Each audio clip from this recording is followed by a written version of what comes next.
2 to go. Till we hit the 5-0. Yo, what's going on? Heaps of cool shit. Yeah? You? Good day, bro. Great day. It has been a nice weather day down here today. A bit windy, but it's good. We sat in the sun for a good hour. With the lo-fi bangers. Lo-fi bangers, some organic tobacco. Bit of organic tobacco, ginger tea, Mm. and good vibes. Went up a Good few shades of chats. melanin. After we jumped in the water Oh, down at the beach. That was had good. a toasty. Yep. Got in the water. We both looked at each other and were like, fuck, we've lost it. Yeah. We've lost our cold adaptation. But as soon as we got in there, we were fine. It's just that breeze. That's a killer. Coming straight off the water. Yeah. Yeah, it's like I was saying to you, when was it? It must have been a few weeks ago now. I was like up in the Gold Coast and I jumped in the water there, and it is a luxury, 24 degrees. It was warm out, and I was like, fuck, I could get used to this. But yeah, there's just something super magnetic about Victoria, and the ruggedness of it You were is saying just so beautiful. Today, the way you said it, how it's like Jurassic down there along the Great Ocean Road, heading down to Apollo Bay. Oh, my favorite drive in the world. Yeah. It just never gets old. It was so sick. Like last weekend, we had a pretty good weekend of weather, and I think it was like forecasted to be real shit. So we hit the road pretty early on Sunday morning and chucked the surfboard on the roof, and we went all the way down to Wye River, and I found this new surf spot. It was new for me anyway, and there was a few blokes surfing. It was kind of like around the corner from Wye River, and it was just like 3 blokes out. And me and my mate Tim, we went out and we surfed for a few hours, and the water was like fucking aqua blue. It was like pretty warm, and we just surfed for like 2 hours with like absolutely no crowd. And I was just like, man, I can't give that up. Like to be able to surf uncrowded waves in Victoria and that whole stretch of coastline from like, Barwon Heads, like all the way down to even past Apollo Bay, you can get waves, and there's just so many like hidden spots. They're not even hidden. They're just, because it's such a big stretch of coastline, there's just so much opportunity to surf good waves. And that ruggedness, like looking back at the cliffs, like you and I fucking love Point Addis.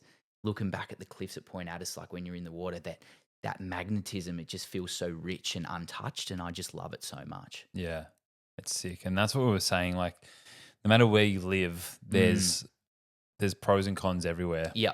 Like we were talking about being up in Queensland, where it's awesome, the weather's amazing, everyone's way more like-minded, but it's still busy. It's not as chill and quiet as down here. But obviously down here it's cold. Pretty fucking cold. Yeah. But that's just also just the earth, and just like appreciating the beauty in every single landscape that's around, and being able to see it. And then also just know that like wherever you are, as long as you've got your family and your people, and you can build that community, like it feels like home. I mean, you could live in the most beautiful place in the world, but if you don't have people to connect with, then it's going to feel pretty lonely and pretty isolating, no matter how beautiful it is.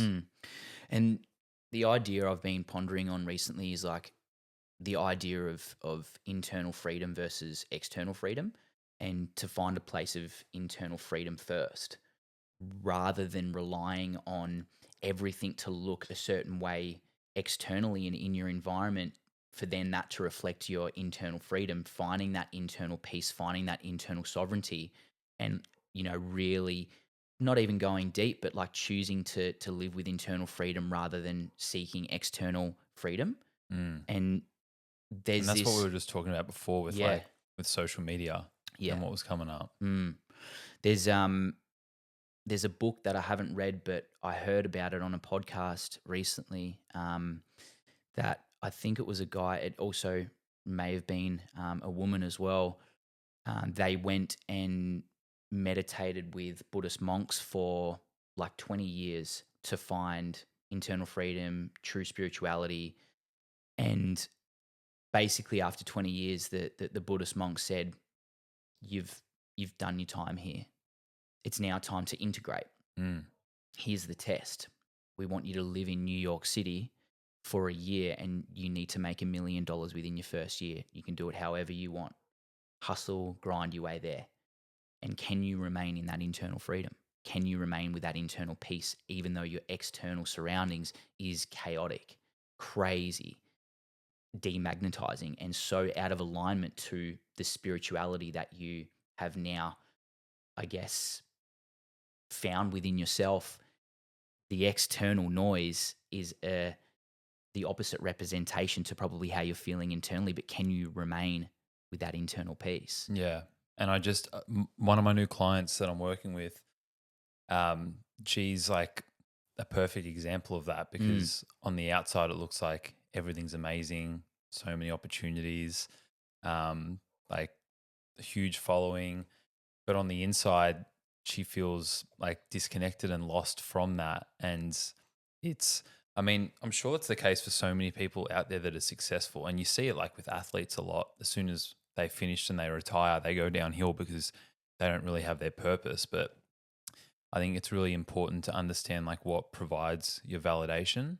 And we were talking about where I was at, and even recently, like, and we spoke about this a few episodes ago around Instagram and just social media in general, and like what you can receive from that and how easily that can feed into the ego. Essentially, it's just like giving you validation back that's there. And the more inner peace you have, as you said, by doing the work and by being able to slow down and be still, because that is literally the key. The key is like, how still can you be? Like, how can you sit there? Even right now, can I sit here and not jiggle my body, not move, not look around, and just be like fully present and accept that? If you can't, then there's something that's signaling to you that something needs to change, whether it is within you, like within your biochemistry, or environmentally, or energetically around you, or in your mind. And you can keep talking. I want to grab that book that we just read that page from Osho and read that out. Yeah, please do. That will be great. Yeah, and so I think a lot of people, and again, this is probably just a projection, but this is my belief. I believe a lot of people are relying on their external environment for the internal freedom. And so they want to move to the new location. They want to get out of the city. They're always looking for, once I get to this place, I can then be free internally, rather than actually going inwards and finding and discovering that internal freedom, and then realizing that you actually have everything that you desire here and now. And then you probably will then realize that your external environment isn't as bad as what it probably was when you were suffering internally. Yeah. I want to read this page. We read this just before, and this is from Osho, and it's called Meditation, A Practical Guide to Osho's Meditations, the First and the Last Freedom. And we randomly were just having a look through my library there. The Wizard's Library. Just talking about all these little realms and looks into consciousness. And that's the other thing, just how amazing books are. Like, you think about this, for example, or any of the books that are there, like that is someone's life work that they have put together. And especially if it's an old book, like they didn't fucking get an AI to format all their thoughts, and they didn't get to scale the internet and put it all together. Like, this is from their deep research and from their stillness. And I mean, for some people, there's a decade it takes to actually write a book, and the process of thinking about one idea and expressing that over the course of 10 years. How incredible is that? So this is a snippet, and it just was like perfectly representing what you were saying then. So Osho, you continually encourage us to be aware, to be a witness, but is the witness only a spectator? Can a witnessing consciousness really sing, dance, and taste life? Mind is bound to raise the question sooner or later, because mind is very much afraid of your becoming a witness. Why is the mind so afraid of it? Because your becoming a witness is the death of the mind. Mind is a doer. It wants to do things, and witnessing is a state of non-doing. The mind is afraid. If you become a witness, I will not be needed anymore. And in a way, the mind is right. Once the witness arises in you, the mind has to disappear. Just as if you bring light into your room and the darkness has to disappear. It is inevitable.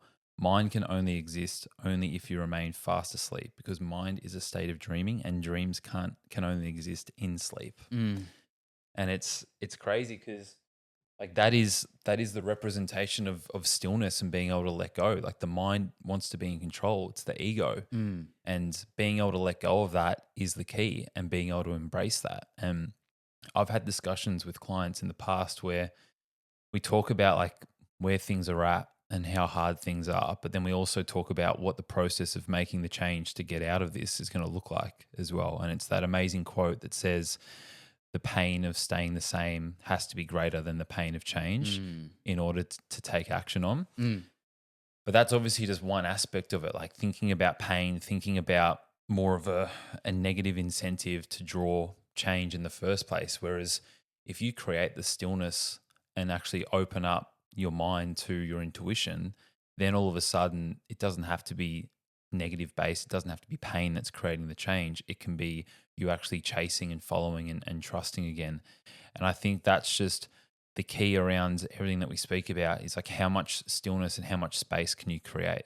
Like before, and even thinking about it from like a dopamine perspective, sit on your phone, scroll, bang, dopamine hit. Social media, bang, dopamine hit. Porn, gambling, alcohol, drugs, whatever it is, vaping, like dopamine, dopamine, dopamine. But then there's also the natural form, which is sitting outside, us going down to the beach, getting in the water, just being in each other's company, holding eye contact, feet on the earth, watching like Obi, the dog walking around. Like they are dopamine hits, but they're from more of a natural origin. And it's just like this addiction. And you and I spoke about this a couple of weeks ago when I opened up to you, and I'm just like very stuck in this right now. I'm just like I'm addicted in a sense to working and to where I was at and the doing, going. And it's, although I knew I needed to get out of it and I knew how important it was to get back into good routines around everything, at the same time, there's like a part of you that just wants to stay in it. Yeah, there's a part of you that really resists the change, that wants to stay in it, even if you know that things aren't going right. Like maybe I'm not sleeping as well. Maybe I'm feeling more wired and I can't wind down. Maybe I'm not as present with Tyra.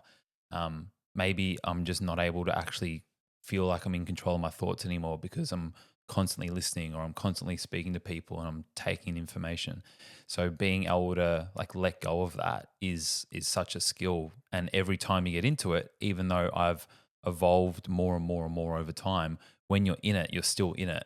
It still feels just as consuming as what it is. So yeah, I feel like being able to have that reflection and then lean into the space. And I know you just picked up the coin that's there, being able to see it for what it is. Yep. That is the key to be able to move through those. And then it's also an opportunity to reflect, and it like had you and I drop into that conversation with each other. And ever since then, I feel even closer to you again because it let me be more vulnerable, let me lean into what was coming up for me.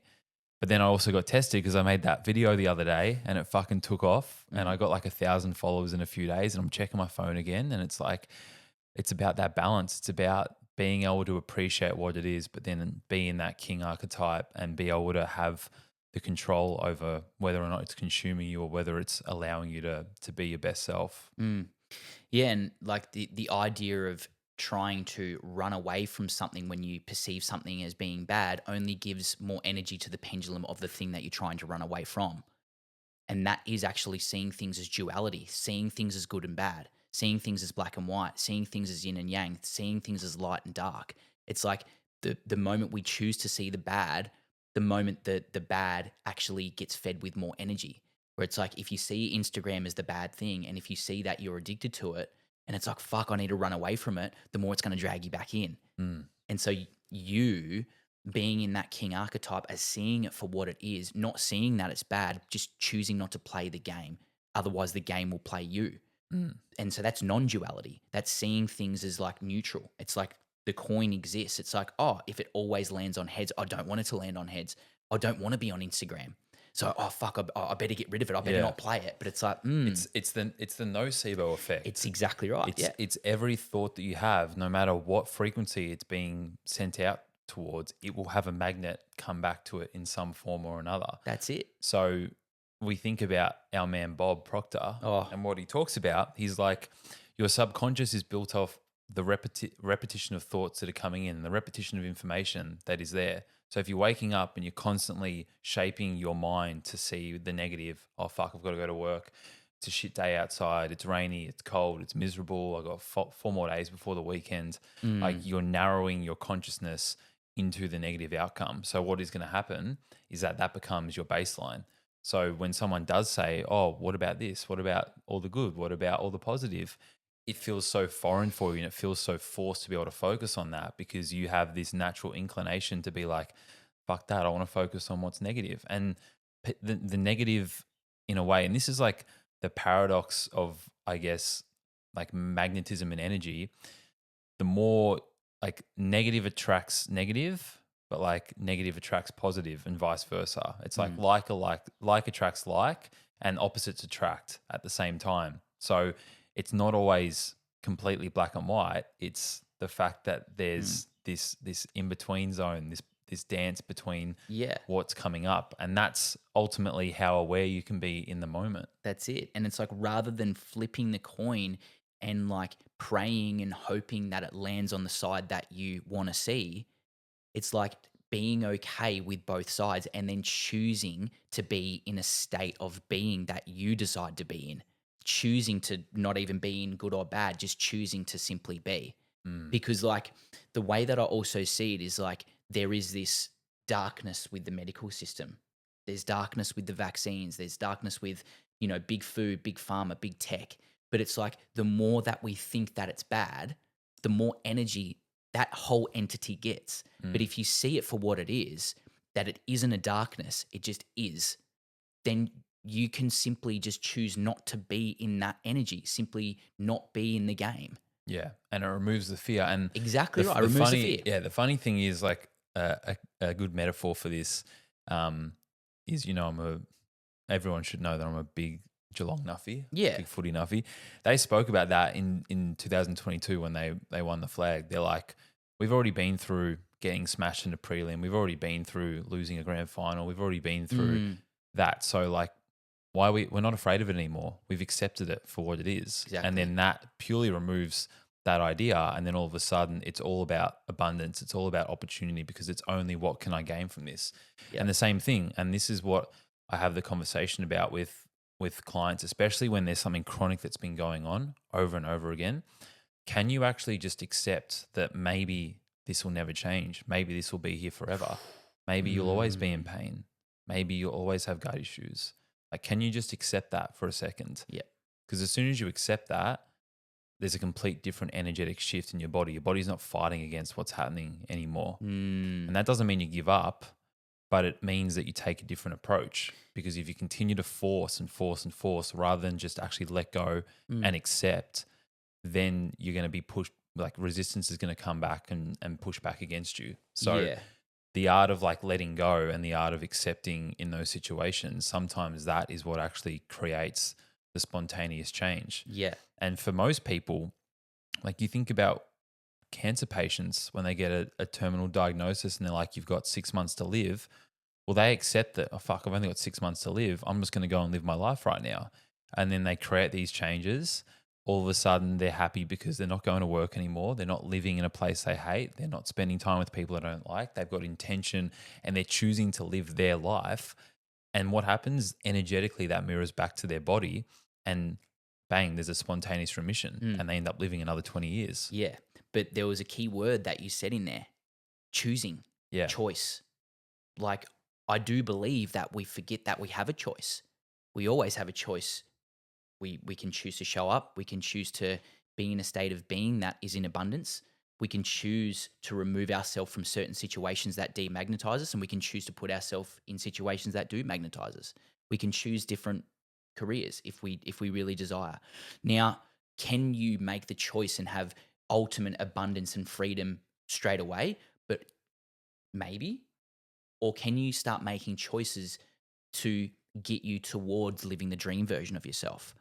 And the thing is, it's like, I think people are looking for the evidence straight away. Straight away, I need the evidence. Like, is the choice that I'm making right now turning into a net positive? Can I feel it? Can I see it? Do I believe it? And it's like, well, if you continue to wait for the evidence, then you'll never actually live in abundance because you're always waiting for the validation. And that's what I say to clients when we do talk about doing the mental and the emotional work. Yeah. Is like, it's not something that you track. It's not something that you fucking, you have a supplement or you have like your your chronometer where you're filling out, or you have a training session that you're going to log your results in. Like, this is something that isn't measurable. It's something that's non-linear, and it happens in such a wide variety of ways and tests as well. And that's the other thing, like the real integration is you being tested. Yeah. Like, it's perfect to read all these books, listen to all these podcasts, even for you to meditate, even for you to do breath work, even for you to journal. Like, all these amazing practices, they're great. But like, what happens when shit actually hits the fan? Yeah. Like, what happens when something does go wrong? How are you going to respond in that situation? Because you're essentially doing that work to build yourself up so that when you are in those positions, you're ready to handle it and you're ready to accept whatever's going to happen and whatever the outcome is. So your example with you and Tash and what you guys went through, like, yeah, you've done all the breath work, you've done all the meditation, you've done all the work, quotation marks. But like, when it came to the moment where you guys had a spanner in the works and you're like, fuck, like this isn't what the plan was, this isn't what we wanted it to look like perfectly, you had to be okay with that, and you had to be able to move on.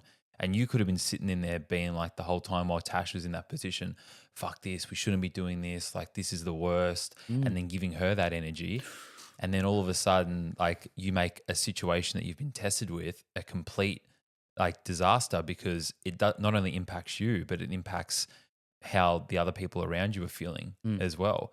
But because you were able to accept that and let go, you went into that still from abundance, and you were able to create exactly off that moment. And bro, it's so fucking crazy and so beautifully summarized, by the way. It's so crazy because like, I had spirit, source, someone, something tell me that, Zach, you need to work on presence and patience.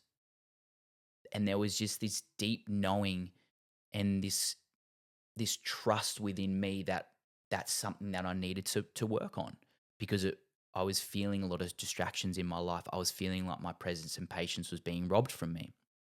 And I was like, okay, got it, got the signs. I'll start listening and I'll start practicing more presence and patience, because I was in deep belief that that's exactly what I needed more of, especially when Lenny arrived into the world.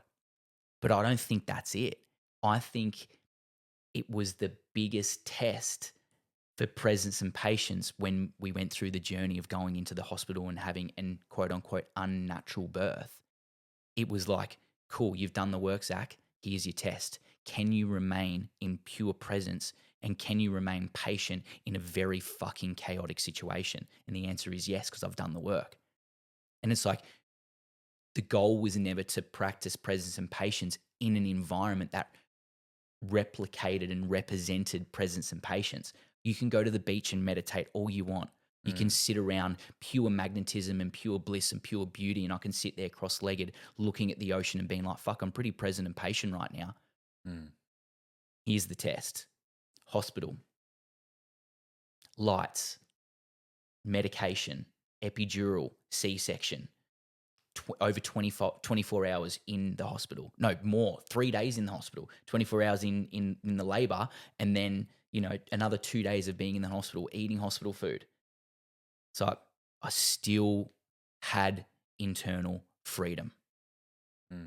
And the test was the presence and the patience.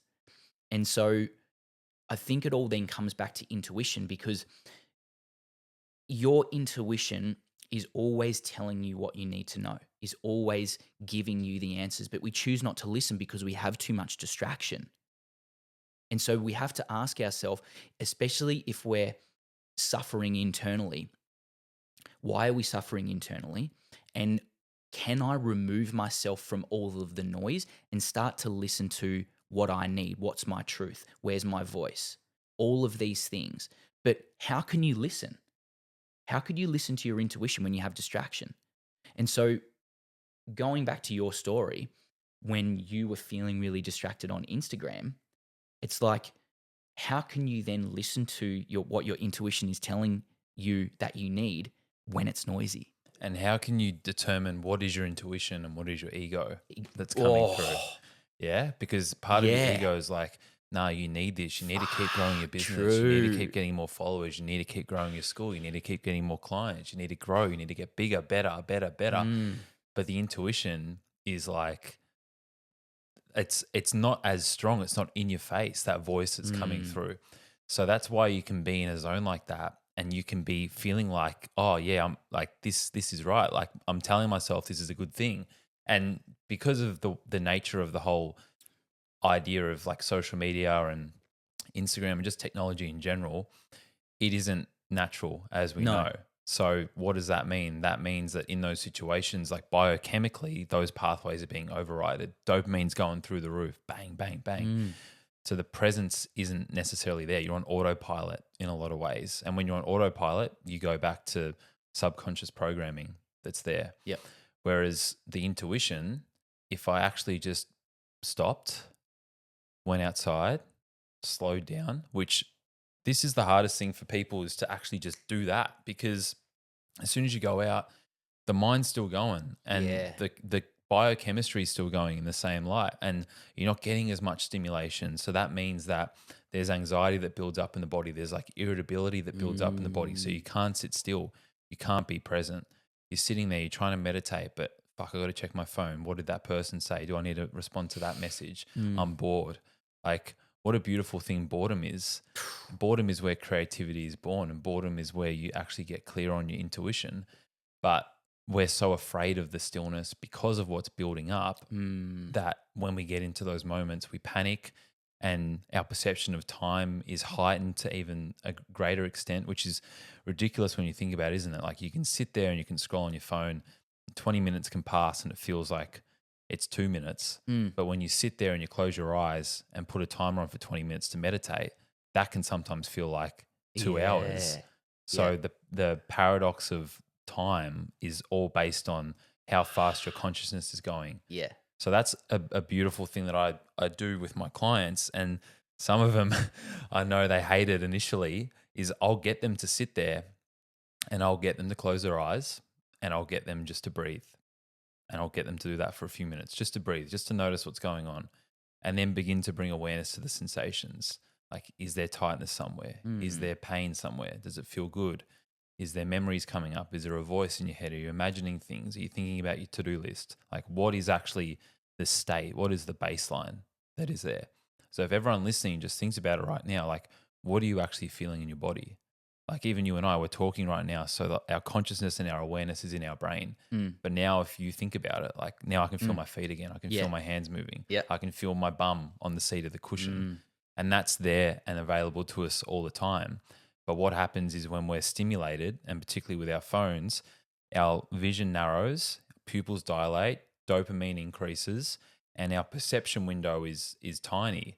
And the reality of it is, look at the size of your phone when you're looking at it, but it feels like the entire world when you're focused and when you're looking at it. Yeah. Whereas right now, when you're actually fully aware and you're present and you can see around you, you look at your phone, you're like, fuck, that's just a tiny little screen. That's like the size of my hands in relation to this big world that I'm designed to live in. Yeah. And this is where I think Ross, one of my good mates and an absolute legend, he made an awesome X post talking about that. He's like, people that are anxious tend to spend the majority of their time looking within a few meters of themselves. People that are happy and people that are fulfilled spend the majority of their time looking more than 3 meters outwards from themselves. So they're looking into the horizon. And just that in itself, you think about it, like when you're at the beach, when you're on the mountains, when you're at a hill, when you're driving and you can see the horizon, like that's just a complete perception reset. Same way when you look up at the stars at night, like you realize, oh fuck, I'm part of something bigger. I'm actually in the world. I'm in the universe. I can see all the sand. I can see the waves. I can see the trees. I can see so much going on around me. But when you're sitting in a little room like this, like us two right now, we've forgotten for a second that there's anything else happening around us. It's just us two in this moment, in this consciousness. Yep. And you have to be able to have both of those things. But if you don't create space to literally put yourself in space and in the horizon and being able to see things openly, then everything becomes narrow and you get stuck in your head. Yeah. Yeah. Again, very well said. The thing that is coming to mind for me is like contraction versus expansion. So like what you were speaking into then is like, okay, the phone is so small, and when we I guess, are in that zone of scrolling for an hour, it's almost like our whole body is contracting to the size of the phone. We're like, and that's what happens. We yeah, we get do. forward head posture. We We actually round at do. the shoulders. Yeah. Where it's like the moment that you let go of that phone and you step outside, we're in an expansion. And isn't it interesting when you think about that just from like a postural perspective? Yeah. Like, is there a part of our like being that our posture mirrors back to our mind what should be happening, what should we be thinking right now? So if we're forward, if we're rounded, if we're defensive, if we're closed off, does that actually feed back to our brain to say, Yeah. hey, you should be more cautious right now, you should be feeling more anxious, you're in a protective state? It definitely does, because we know that there's positive and there's negative feedback loops that happen from the brain to the organs and to the cells, and then vice versa. So just understanding that, if you have awareness around your posture and you can open yourself up, automatically that's going to shift the frame around the thoughts that are coming in and the speed of the thoughts that are coming in as well. Yeah. And something I often speak into with my clients is like the way that we choose to do things. And so I was working with a client, I'm still working with her actually, and we are probably halfway through our time together. And the thing that she's been struggling with the most is like her always feeling like she needs to be constantly doing more. And she's like, no matter how much I change my morning routine, I still feel stressed. She's doing, quote unquote, doing all of the right things. So she wakes up first thing of the morning and goes downstairs. She lives in an apartment and gets her feet on the earth and looks into the sun, then comes back upstairs. She eats perfect, but it's very like to-do listy. And I'm like, how are you doing these things? And she goes, well, as soon as my alarm goes off, I'm straight downstairs, feet on the earth, straight into the sun. And I'm like, cool, but how are you doing it? And she's like, I'm rushing. And I then challenged her to bring more presence to how you're doing it. Slowly walk down. Take your time putting your feet on the earth. Be more present with looking at the sun. Hold your posture in a different way. Don't be in a rush to get back upstairs to eat your breakfast. Slowly then come back upstairs. Slowly eat your breakfast. Then after her breakfast, she then goes down to the beach for a swim and a walk. How are you walking and how are you swimming in the ocean? It's the choice on how we then show up for ourselves is then a representation of our nervous system then catching up. Yeah. Which is exactly what you were saying. If you're doing your perfect to-do list, but you're head down and, shit, I'm doing this. I've got to do this now, write this down. I'm meditating, quick, meditate. And then you're moving on to the next thing. It's like, that's not a nervous system regulation practice. And someone asked me recently, like, what are the best tips and tricks, Zach, for regulating my nervous system? The way you do things. The way you hold yourself, the way you hold yourself in conversation, the way you hold your posture, the pace in which you choose to speak, and the pace on which you choose to drink your water and your morning coffee. It's different to like sculling your morning coffee and then quickly jumping in the car and getting to work. She goes, I've only got an hour and a half before I get to work. I'm like, do you have the choice on waking up half an hour earlier and going to bed half an hour earlier? So you're giving yourself more time of a morning to be able to practice the pace of which you choose to do things. She goes, yeah, I have a choice to do that. So then I invited her to make that choice, and it changes everything because it's now a choice on how you're doing it, not what you're doing. Yeah, exactly. And that made me think of you before, just when we were driving back. You were like, why is everyone in such a rush all the time? And it's just the society that we live in. Like, got to get to work. People sleep like shit. So they wake up tired. They need to grab a coffee. They need to do this. They need to do that. They've got their phone. They've got all this constant stimulation. So they're in a rush constantly. So that just creates a dysregulated signal that's coming back into the body. But then, as you said, like, if you can think about how you're doing everything, that's why someone like you and I could do the exact same interventions for the rest of our life as a study, be the exact same age, exact same like weight, height, etc. And I might live for 10 years longer than you because I might have more presence and awareness of my thoughts and how I'm doing the things, rather than you just ticking them off and getting them done. But on paper, you look at it and you're like, well, fuck, I'm doing everything right. I'm doing everything by the book. But that's so like important, as you said, like how are you actually doing it? What is the intention that Yes. you're doing it with That's as it. well? And that is the key around all of it. Like you can also think about that from, I guess, more of like a negative perspective. Like you and I could go out for dinner and we could eat, based on our knowledge now, like we could eat a meal that had seed oils in it and we could have 2 glasses of wine.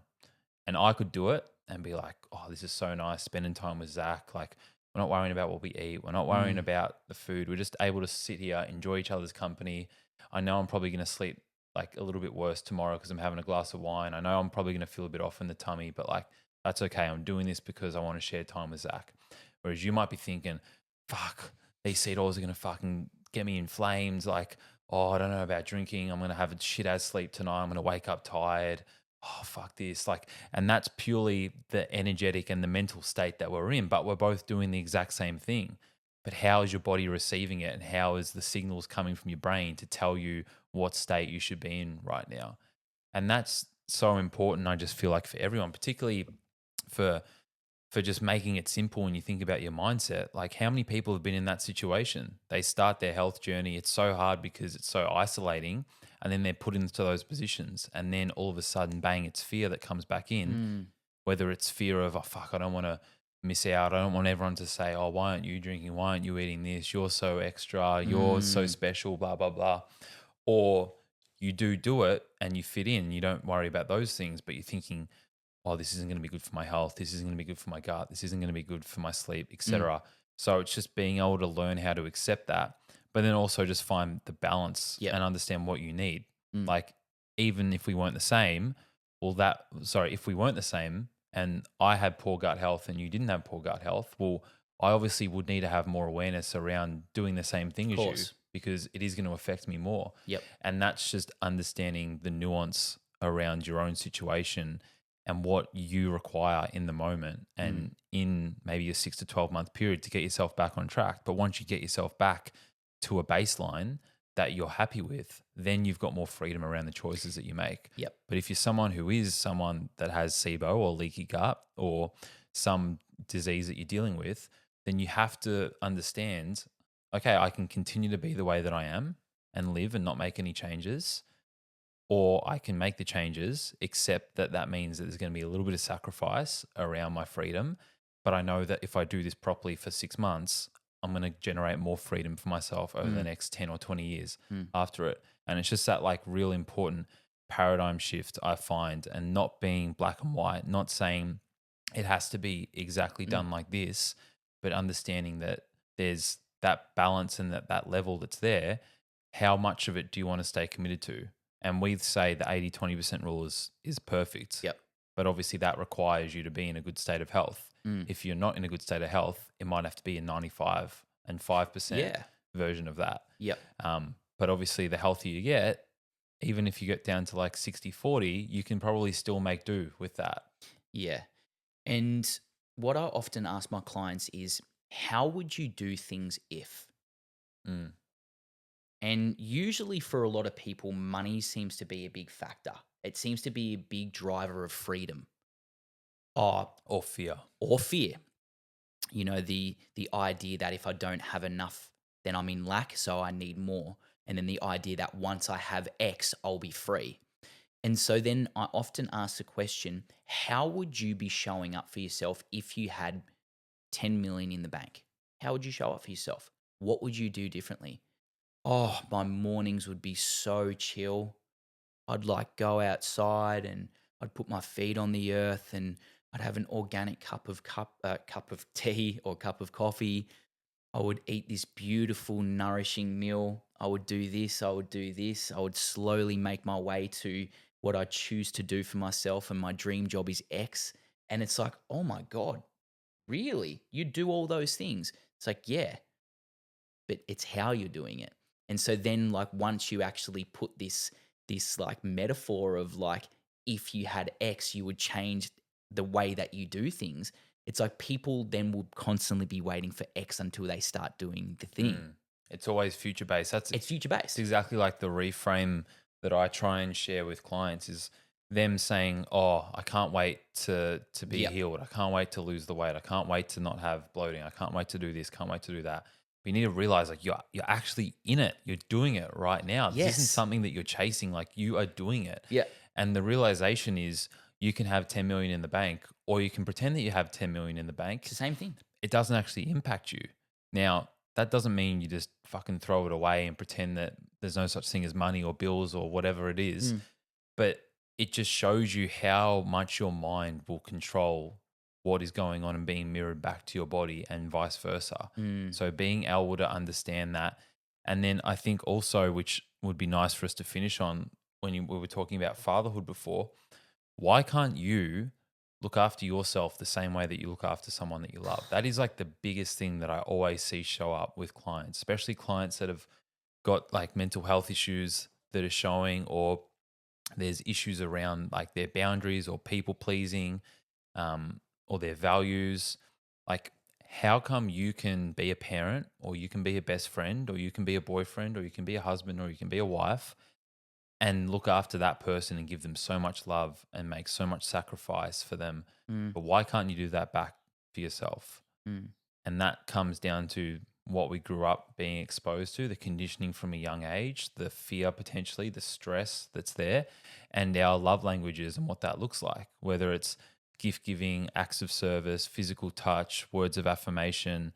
And what's the last one? There's 5. Gift giving, acts of service, words of affirmation, physical touch. Is it a language? No. No.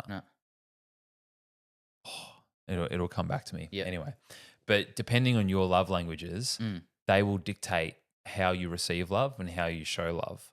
Now, you can think about that for yourself, because there is essentially the same thing.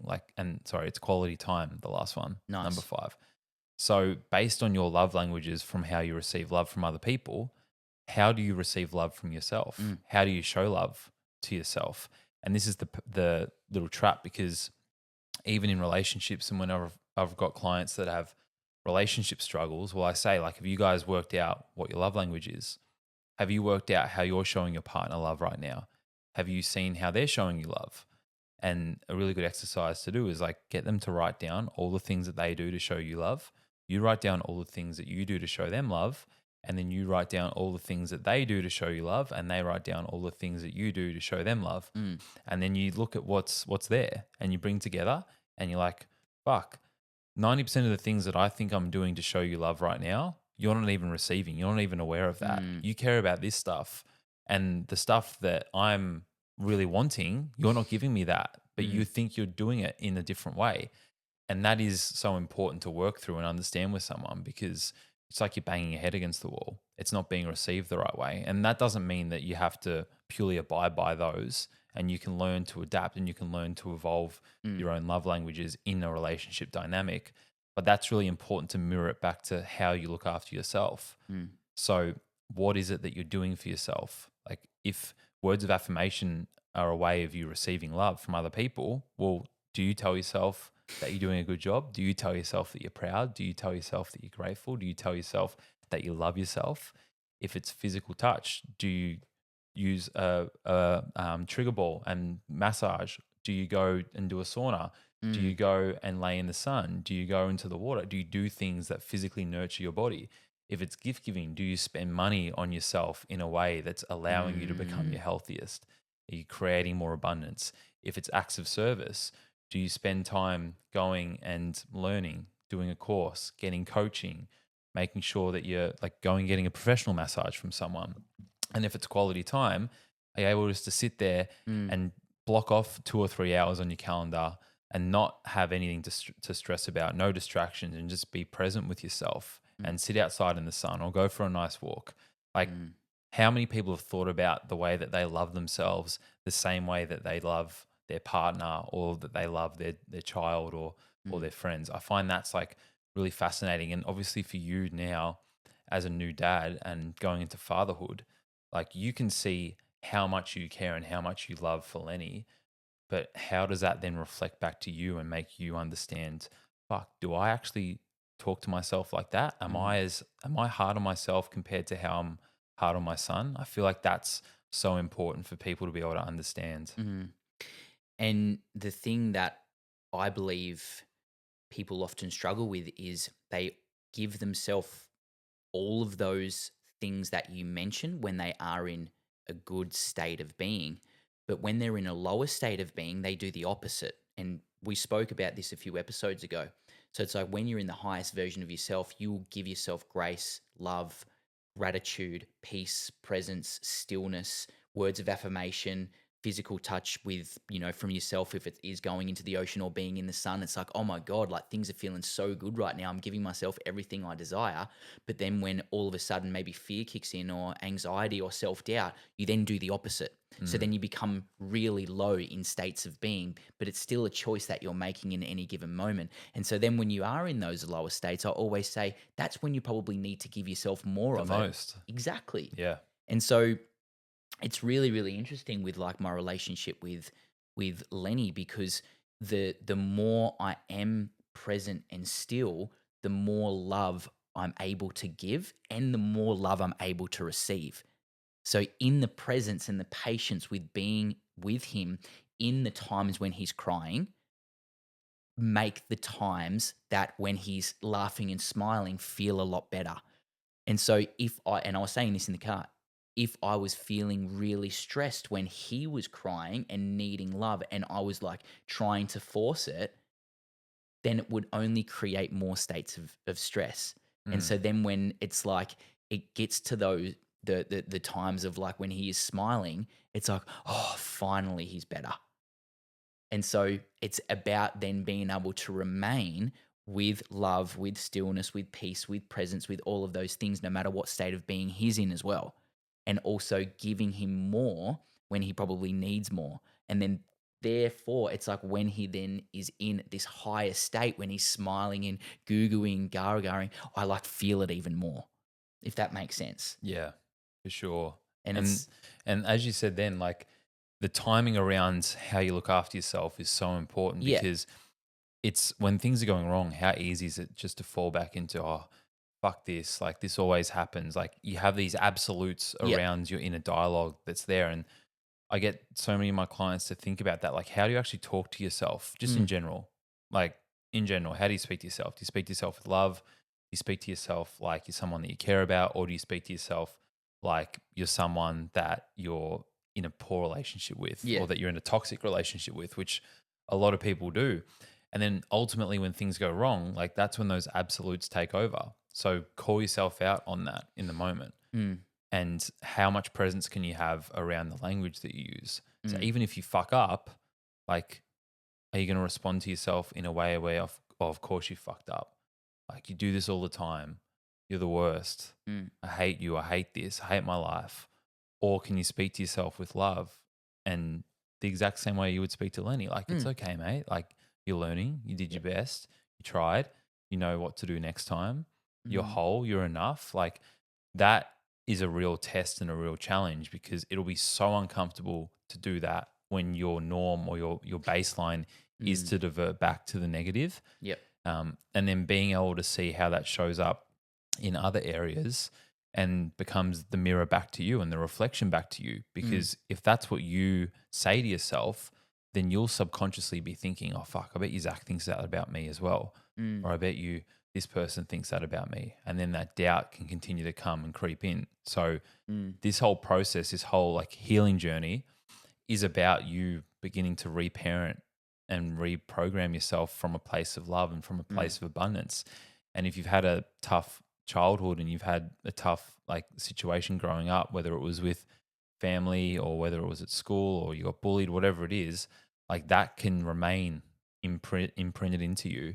And you need to begin to work through that mm, by speaking to yourself with love and speaking to yourself with a level of awareness that's there to understand why those things come up mm, and why they've passed their use by date or passed their expiry date.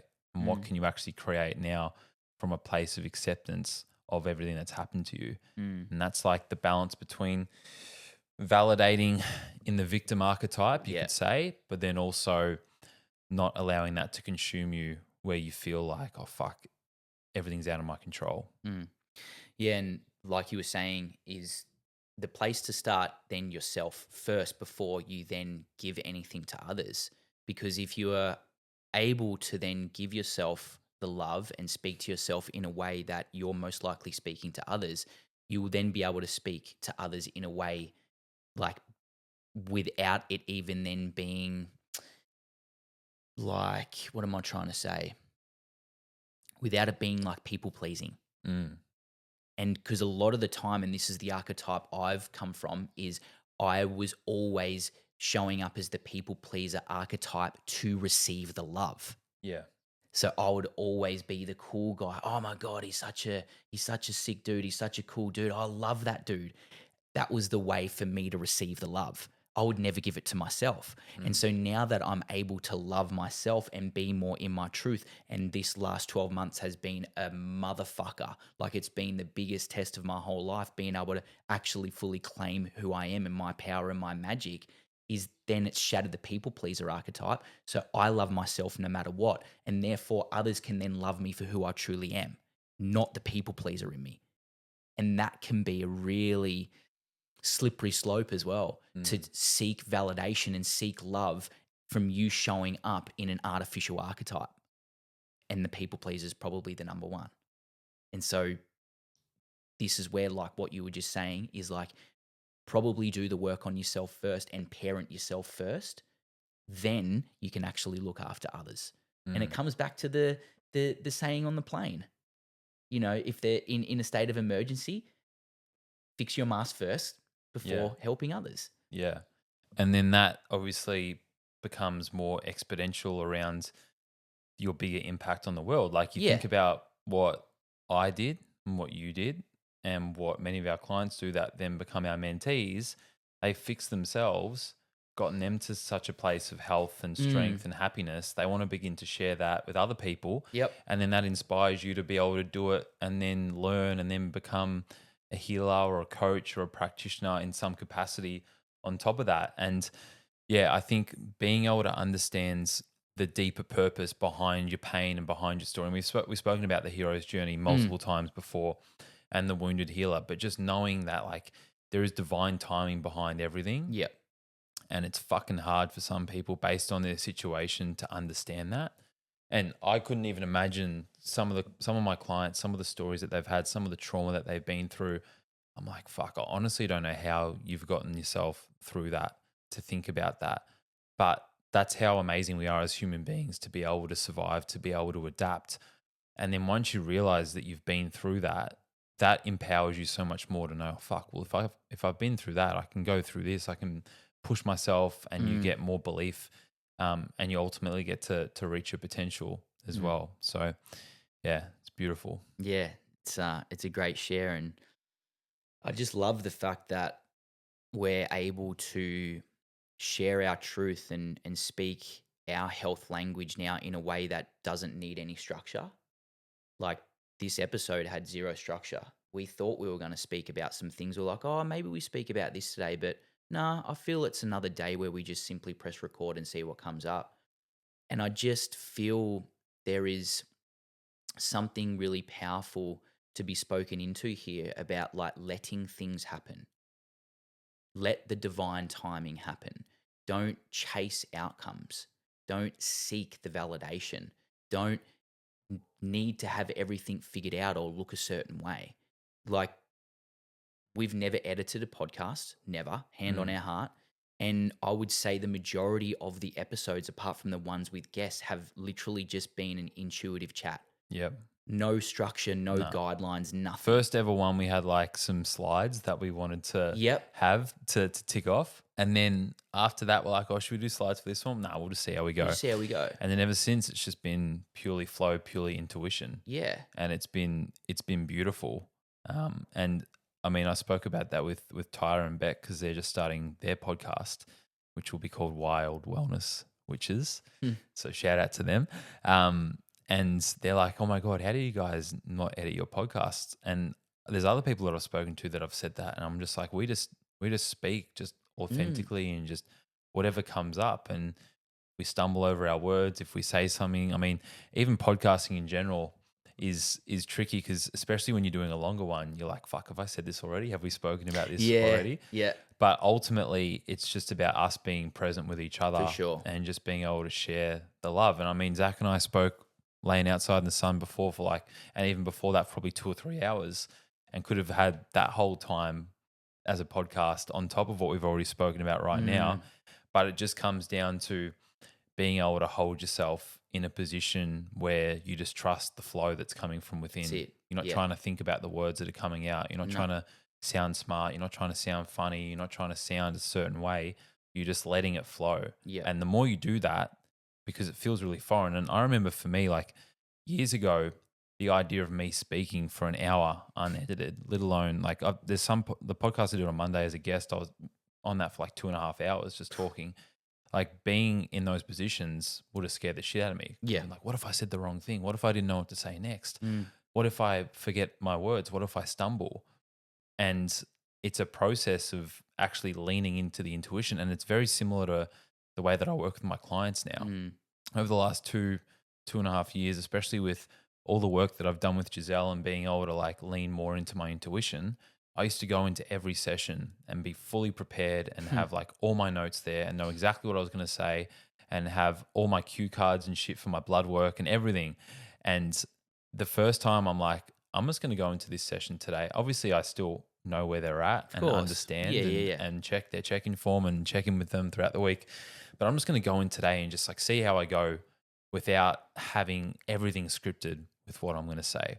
And now it gets to the point, and I think Alice spoke about this on our podcast as well, where I can get on a call with someone that I'm speaking to for the first time and have an hour and a half to talk to them and just be able to go forever. Of course. And you and I can hit record on this and play an hour and a half or 2 hours and just go forever, because it's like I've unplugged this thing that's there. It was like there was a plug in the bath and now it's been unplugged. Yeah, man. The water is just flowing. Letting it.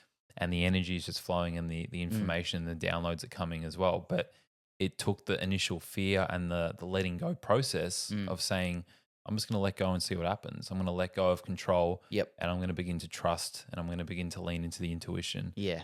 And it's beautiful. Yeah. Yeah. The idea of not attaching to the outcome of, you know, it needing to look a certain way or it needing to go a certain way. And bro, I remember, and I don't think I've told you this, so I'll tell you now. Like, I used to leave here on a Friday afternoon being like, fuck, I didn't like what I said. I could have said that better. Oh, I wish I had have said it that way. And it used to just eat me alive, man. I'd be driving home and then, you know, Tash would be like, oh, like, how was the podcast? And I'm like, nah, I didn't like it. I didn't like it. And that was happening for such a long period of time until I just let go of then it needing to look a certain way. And I feel like since I have let go of it needing to look a certain way or sound a certain way, it's like, oh, the wisdom's now coming through. Oh, the intelligence is now really starting to shine. It's like, oh, I've got so much more truth to speak. And it's like, because I'm not forcing it to sound or look a certain way. I'm not attaching to it or needing it to look a certain way. And it's like, this is where I guess the imposter syndrome really then holds people back from then speaking their truth, because they're seeing people speak their truth through like a lens of TikTok or Instagram or Twitter. And they're like, oh my God, they sound so smart. They sound so intelligent. They sound so wise. I need to sound like them. So then they're trying to replicate someone else's truth. They're trying to replicate someone else's dream. And someone perfectly curating a 60-second script. Exactly. They're, oh my God, they're so smart. And they're so, oh, maybe I need to start speaking like that. Or whereas if they listen to a podcast and they hear the ums and they hear the ahs and they hear the pauses and they hear the phrases and the laughter and the nuance that's there, all of a sudden it's like, oh, hang on, like that's a human that's speaking right now. That's not just a robot. That's not just like a talking head. It's actually a human who's showing the full range of consciousness and the full range of expression. That's it as well. And that's the beauty. And that's what everyone needs to remember, is that we are all so unique and we are all so different in such amazing ways that it allows your beauty to shine when you lean into that and when you accept that. Yep. But if you try and go against it and you try and conform, when you try and fit into a certain archetype or a certain perception of what you think people want, that's when it falls away. And maybe it'll work for some people, but for the majority of people, when they actually just trust themselves and they just authentically be themselves, they're so much more likable and enjoyable, and all of a sudden they attract people that are in. And I literally spoke about that on my school. It was one of the questions was about how to attract clients as a health coach. Yep. And that's exactly what I said. I'm like, initially you want to have as many people as you can so that you can practice and that you can get good and that you can draw in clients to learn. But eventually, like, you want to just be you. You want to authentically be yourself and see what type of person that attracts. And then in doing so, when you jump on a call or you go through the process of working with someone or you jump on a podcast or you speak to someone on the phone, whatever it is, you don't have to change the way that you act. You don't have to change the way that you speak because you're you with everyone that's around you. And some people bring out a different expression of you, but you're still yourself. You don't have to pretend and put a voice on and change the language that you use or put a mask on. As you said, you just generally get to be your consciousness in a specific form that is going to be channeled by the person that you're speaking with. Yeah. Well, the conversation you and I had when you returned from Bali was, I think I said something along the lines of like, bro, I see you for who you are, and I see the wisdom and the knowledge that you've gained over time through books and textbooks and through, your education, through university, and, the way that you're able to understand like different pathways in the body and understand the mitochondria and understand gut health and understand circadian biology on a level that I'm just not at. But I'm like, the more that I try and keep up with you, and especially on this vessel that is the podcast, the more I'm going to feel contracted. But the more I'm able to speak my truth and let you speak yours, we will be able to flow even more. So rather than me trying to just like constantly keep up with you and being like, fuck, he's now learning about this. Now I've got to try and learn about this, even though that might not be my truth.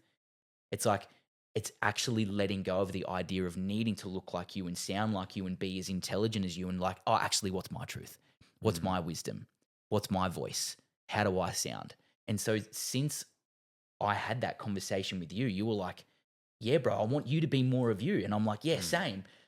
Is almost the single moment where I was like, I can breathe again. I can breathe again. Yeah. I'm not contracted. And it's about letting like that guard down as well and just embracing the vulnerability. That's exactly right. Which is the key. So, yeah, the invitation to everyone out there is like, where in your life are you not being you? Where in your... Is it at work? Is it in your relationship? Yeah. Is it with your friend group? Is it with yourself when it's just you by yourself? Is it the choices that you make? Is it where you're spending your money? Is it what food you're buying? Like, where are you not being you? Yeah.